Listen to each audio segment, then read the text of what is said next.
Hey there everyone, welcome to this video. We're going to jump straight in today, and we're going to do that by loading up the agent screen. So tip number one for getting better at Strinova is to actually know what your characters do. You're going to start off with a load of characters: Madalena, Michelle, Ming, Celestia, Audrey, Lewin, and Nobunaga. Now, what you should do is, if you've just started, actually take the time to sit here on the agent screen and read through the abilities. Each character comes with an active skill, which is on your queue. You have your passive skill, and you have your ultimate skill. Please, please, please learn what your characters do. It's not going to take long to just have a quick understanding of what each character does. All you have to do is click on them and then hover over their abilities, and you can understand what they do. This is the first step to getting better in Strinova. If you can understand the characters you have unlocked, when you go to actually play that character in normal or ranked or wherever, you're going to understand what that character can actually do. Now, if you want to take it a step further, here's another thing you can do. Read what the characters you don't have unlocked do. A lot of players right now are using Ica. They're using characters like, Fuchsia, Baymo, and so on. These characters are currently locked to you if you haven't unlocked them straight away. So just take the time, quickly read what they do.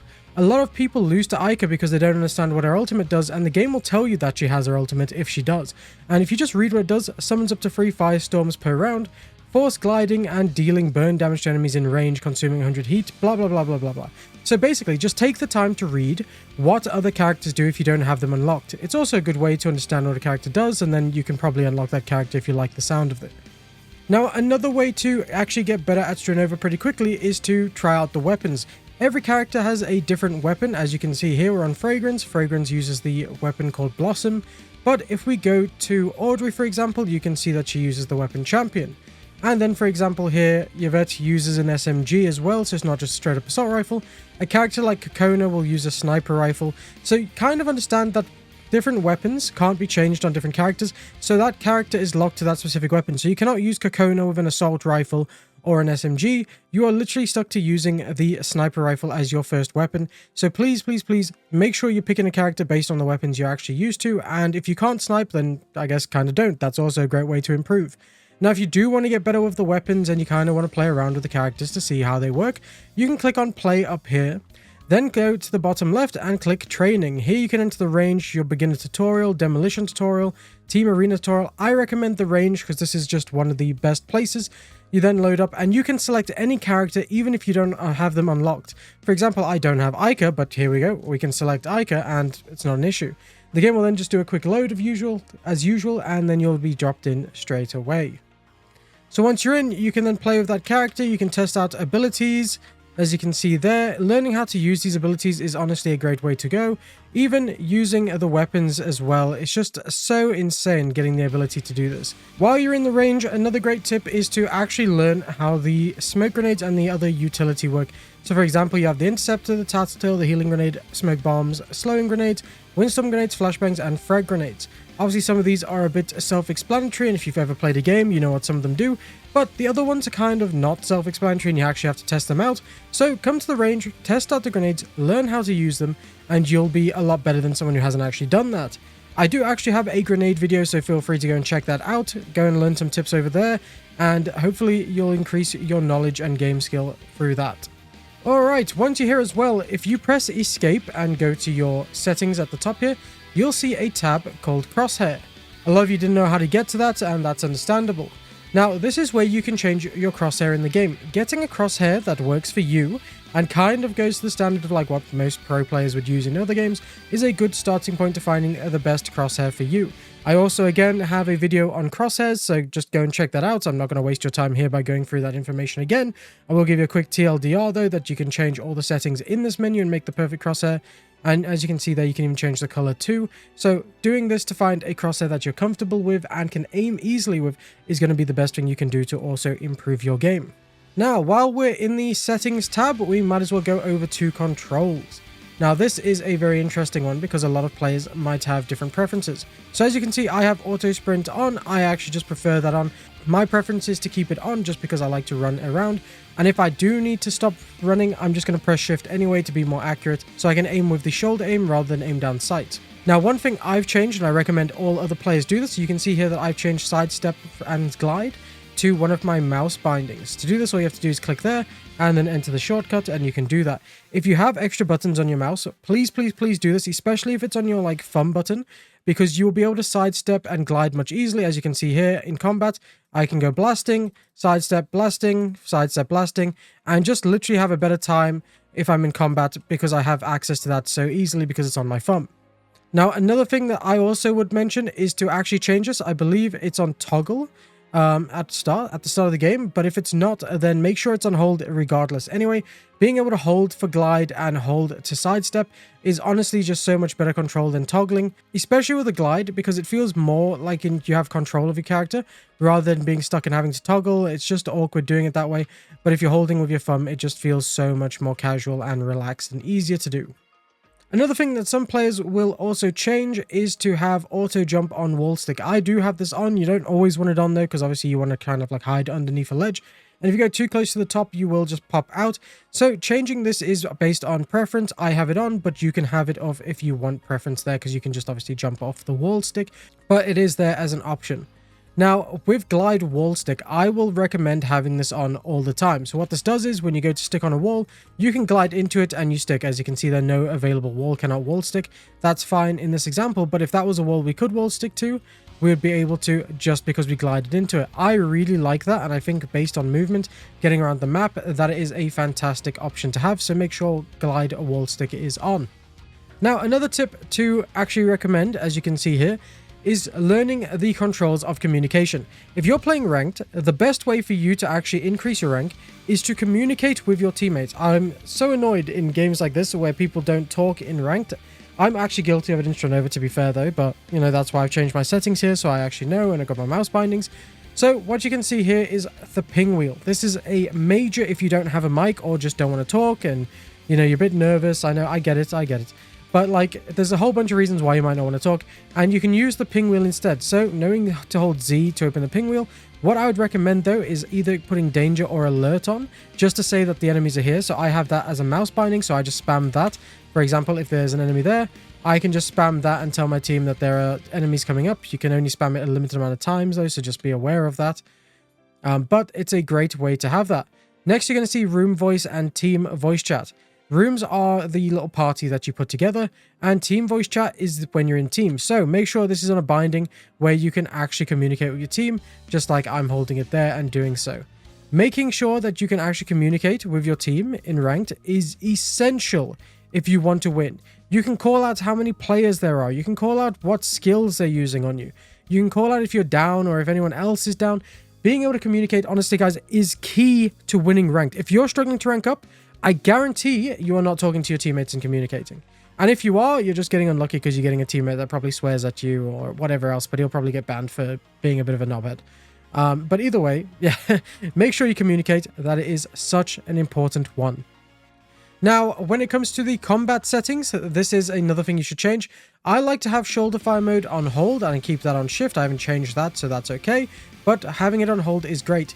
Now, when you first start out on Strinova, ADS mode is actually on toggle. I hate ADS, aim down sight, on toggle. I think it's just awful, and I think hold is much better. So I still have that on my right click, and then I also have that as hold. I just think it's so much better because it just feels more natural. If you actually want to be a bit cheeky about it, you can actually swap which buttons these are on. Just because a lot of people shoulder fire depending on your weapon. If you're using a sniper, then obviously you kind of want aim down sight on your right mouse button. But that preference is actually up to you. And yeah, that's just up to you. There are some weapons in the game as well that will have different scopes. Make sure you realize this because you can change your button here. As you can see, it's the, what is it, the tilde key next to one, I believe it's called. I don't really know the name of the word there. But it's next to the 1 key, so make sure you can actually switch scope magnification. Again, you can test that out in the range here. As you can see, Ica does not have that ability, but you will be able to unlock that, of course. Now, we want to go to interface. Now, this is a bit weird because as you can see here, you can have a map and hold it if you use your caps lock. But you can also have map click as M, which is also fine. Being able to toggle the map is very nice. Now, another thing that I would recommend, because literally I hit Global Elite in Counter-Strike, and this is one of the biggest things that got me there. It's such a basic thing, you'll be like, oh my god, why didn't I actually think of that? If you come to the basic settings, come down to map, And you'll see here, center on player, I just prefer the map being centered on me. That's my preference. A lot of people tell you to turn this off. I say keep it on. It's just my preference though. Map rotation, again, some people like it fixed. I like it rotated. It really does not matter which one you pick. It's up to your preference. So if you feel better with that unfixed or rotate, then that's fine with you. Now, map size determines the size of the minimap, and minimap zoom determines how far zoomed in and out of the minimap you are. As you can see there, my minimap is actually quite big in terms of zoom, so I've zoomed out so I can kind of see the whole map. When I'm in game, I can actually see a lot of the map because it's so zoomed out, and that gives me more information when playing the game. The more information on the map I have, the better the game is going to go, especially when teammates are not communicating. For example, if they spot an enemy, I can then see on the other bomb site that an enemy was spotted, or 2 enemies are spotted, or 3 enemies, whatever the number is. I can see that on my minimap, even if my teammates didn't call it. I'll instantly know to rotate, and obviously be careful of people in mid, because some people like to lurk, but you'll know that most of the majority of the attacking force is going to be on that side of the map. And obviously, if your team is attacking and you peek anywhere and you see 1 or 2 players, you can also see that. It's just a nice way to be able to gather map info just based on where you are and your teammates are, if you just make it actually sizable so you can see the entire map in your mini-map. Please, please, please, guys, change this because it is honestly such a huge feature to change. Okay, next is when it comes to your string energy network. This is where you kind of upgrade your points. As you can see here in the bottom, I have Awakening 1, Awakening 2, and Awakening 3. The basic understanding of this is that you'll always be able to get Awakening 1. This will always be active once you've unlocked it by choosing those upgrades. So for example, there you can see Awakening 1 needs a blue square and a green upside down triangle. So we can then increase like our bullets, for example, and then pick light regen armor. You can see there that Awaken 1 is active. But let's say we want to go with Awaken 2 now.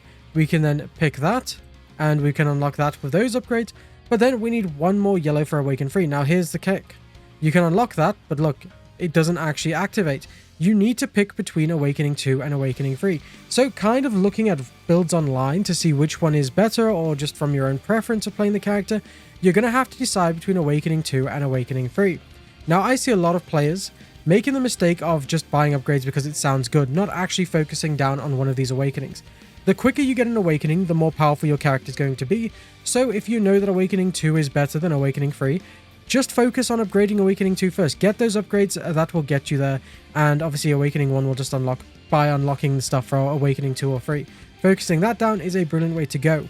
Now, if you're playing Ranked and Demolition, you're going to have to buy something from probably the blue stuff on your first round. And that's fine. You'll just purchase like increased bullets, for example. On round 2, however, you need to decide which armor you want to buy. You have light regen armor or heavy armor. Armor is a must buy because it is your shields. If you look in the bottom left, I have 40 shields. If I go to light regen armor, I have 90 shields, but I have the ability to regen my armor. If I pick heavy armor, I have 115 armor on Ica. It's obviously different per character because everyone character has different armor values. And you can see there that it changes back down to 40 if I sell that. Round 2, your enemies are buying armor. The rest of your team is buying armor. You should buy armor. Now, in my previous video, I did a video on like a Halloween guide. I actually said you should get heavy armor because it's actually more armor, which means you can take more bullets. But it doesn't regen, so I did a bit more playing around and I did a bit more research. And you guys actually did persuade me that light regen armor is better. But this isn't always the case. It actually does depend on the characters that you have on your team. Now, for example, if you're playing a character like Ming, you can see here that Ming, if one of the abilities will allow Ming to gain temporary armor and a shot stack. And you can see here with your passive, Ming regenerates armor based on the damage her weapons and active skill deals to enemy armor and shields, right? So if you're playing Ming, the best armor to buy is heavy armor because she can regen her armor. If you can't regen your armor, you should be going for light regen armor because you can actually just pop into fights constantly and just regen your armor. Now, there are other characters as well where I would recommend heavy armor. So, for example, Kokona here can also regen armor using her Q ability, and that is another character that's great to have heavy armor on. Celestia is also a fantastic choice. Celestia is a starting character, so you will actually have Celestia when you start the game. So, Celestia, you can just press down Q and just refill armor, and it will bounce off enemies and come back to you and refill your armor too, which is just fantastic. So, going with heavy armor on Celestia is another choice. All of the characters should go with light regen armor. The only time I will actually say for a normal character that should use light regen armor is to use heavy, is if you actually have a Celestia on your team, because a Celestia can have like max 3 of these abilities, right? Where you can literally give armor to 3 teammates. It's really nice. Having a Celestia also grants you that ability to kind of go with heavy armor just for that little bit of an extra boost. You obviously, if you don't trust the Celestia to keep buffing you and your team, you can go with light regen armor. But light regen armor for most characters, unless they have a way to regen armor, is going to be your best choice on round 2. If you need to refund your items for that, then please do and unlock armor. But round 2, you must buy armor regardless of the character you're playing. You can decide based off what I've already told you, but that is just one way that you're going to start winning more rounds, especially in ranked. If you're losing, you need to buy armor. Now, the last and final tip I have for you is actually a pretty basic one, and a lot of you will be like, why didn't I actually think of that? Well, it's basically, if you want to get better at Strinova, just play the game. If you've just unlocked a brand new character, do not jump into ranked because you won't understand how that character works, you won't understand what you're doing. Don't jump into ranked, jump into the challenge mode and play Demolition there to actually learn how the character works in that mode. Especially if it's a brand new character. If you've played the character for a while and you want to start ranking up and you want to actually get better at ranked, then play ranked. There's nothing stopping you from doing that. If you're going to get better at ranked and you want to rank up, the only way to do it is by playing ranked. You're going to have your fair amount of losses, but you're going to have your fair amount of wins. You're going to have your fair amount of awful teammates that are just in general terrible and also swear at you, but you're also going to have your fair amount of teammates that are amazing, that either carry you or get carried by you. Ranked is just going to be, it's a game of chance, guys. So you're going to have to take that chance if you want to get those rewards. It's high risk, high reward, and you know, you're going to just, you're just going to increase your own skill by playing through it yourself. Now, I'm going to give you guys an extra bonus tip here because not a lot of people will actually tell you this, but the game's characters are clearly not balanced. You've got some characters that can snipe you and do a lot of damage. You have some characters that can two-shot you in the head, looking at you, Madalena. And you have some characters that are just actually nuts in certain scenarios. The best way to use these characters is, well, to unlock them, you know? So just by playing the game and leveling up, you're going to unlock them. There are tons of tier lists online. People will tell you the recommendations. You can already see which characters are kind of broken because everyone's already playing them in ranked. So try to unlock those characters, play those characters, learn those characters, and I trust me when I say this, guys, you will improve at this game. But that's it for today's video, guys. I hope this did help you, and if it did, please click the like button for more Strinova videos, and I will hopefully see you again in the next video.